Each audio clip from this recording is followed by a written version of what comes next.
യാത്ര തുടരുകയാണ്. അപ്പോൾ പോകുന്ന വഴിക്ക് നല്ല ചായയും കാപ്പിയൊക്കെ കുടിക്കുന്നുണ്ട്. അതിനേക്കാൾ വാശിയേറിയ സംവാദത്തിന് നമ്മൾ സാക്ഷ്യം വഹിക്കുകയാണ്. ചുരുക്കത്തിൽ ഇന്നത്തെ യാത്ര കൊണ്ട് ഏറ്റവും നേട്ടം ഉണ്ടായത് നമ്മുടെ ഗോപാലകൃഷ്ണനാണ്. ഒരു പശുവിനെ പശുക്കുട്ടിയെ ജനുവരി 1-ാം തീയതി നമ്മുടെ അനിലക്കര കൊടുക്കും എന്നുള്ളതാണ് ഇതിലെ ഏറ്റവും സന്തോഷകരമായ കാര്യം. അത് അനിലക്കര തന്നെ വീട്ടിൽ കൊണ്ട് കൊടുക്കും. അപ്പോൾ അതിനുശേഷം എന്താണ് ഗോപാലകൃഷ്ണൻ്റെ വീട്ടിൽ സംഭവിക്കുക എന്നുള്ളത് നമുക്ക് ബാക്കി നോക്കിയിരുന്ന് കാണാം. ഞാൻ റിപ്പോർട്ടർ ചാനലിൻ്റെ ഒപ്പം ഈ സൺഡേ ഈ ഞായറാഴ്ച എൻ്റെ ഒരു ഭാഗ്യത്തിൻ്റെ ഞായറാഴ്ചയായിട്ട് ഞാനും കാണുകയാണ്. കാരണം വെച്ചാൽ ഞാൻ എന്നും തിരുവമ്പാടി ക്ഷേത്രത്തിൽ പോകുന്നതാണ്. ഒരുപക്ഷെ നിമിത്തമാകാം, അതിന് അനിലക്കര ആയിരിക്കും ആ നിമിത്തത്തിലുണ്ടാവുക. സുനിൽകുമാർ ആവണെ ഒരു ചോദ്യം ചോദിക്കുകയും ചെയ്തു. എന്തായാലും പശുക്കുട്ടി എൻ്റെ ഒരു ഭാഗ്യമായി ഞാൻ കാണുകയാണ്.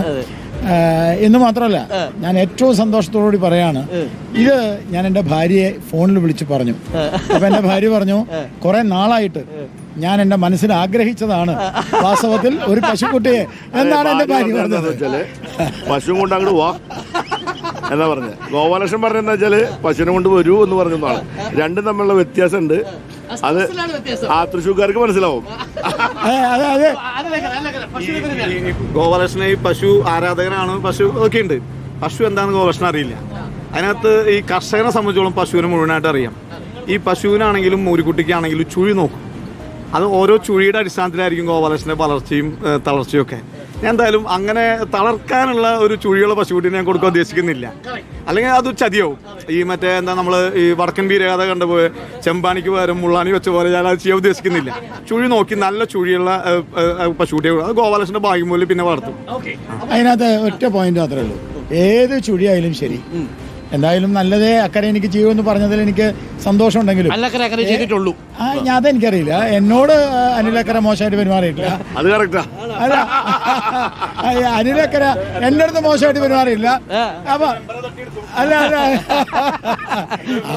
അല്ല ആദ്യം ഞങ്ങളെ തട്ടിക്കൊണ്ട് പോയത് ഞങ്ങൾ തിരിച്ചു കൊണ്ടുവന്നതാ. അത് ഗർഭാപസ്യ. ഇവിടുന്ന് അങ്ങനെ തട്ടിക്കൊണ്ട് പോയത് ഞങ്ങൾ തിരിച്ചു കൊണ്ടുവന്നതാ. ഗർഭാപസ്യ. അത് പോട്ടെ. അപ്പോ ഏത് ചുഴിയായാലും മനസ്സ് നന്നായാൽ അത് നന്നാവും എന്ന് വിശ്വസിക്കുന്ന ആളാണ് ഞാൻ. നമ്മുടെ മനസ്സ് പശുവിനോടൊപ്പമാണ്. ഗോപാലകൃഷ്ണൻ ആ BJP-യിലാണെന്നുള്ള ഒറ്റ കുഴപ്പമുള്ളൂ. ഇപ്പൊ അവിടെ വരെ എത്തി. എനിക്കൊരൊറ്റ കാര്യം പറയാനുള്ളൂ, എന്നെ 2 സുഹൃത്തുക്കളാണ്. നിങ്ങൾക്ക് ഇന്നല്ലെങ്കിൽ നാളെ BJP-യിൽ വന്നേ പറ്റൂ.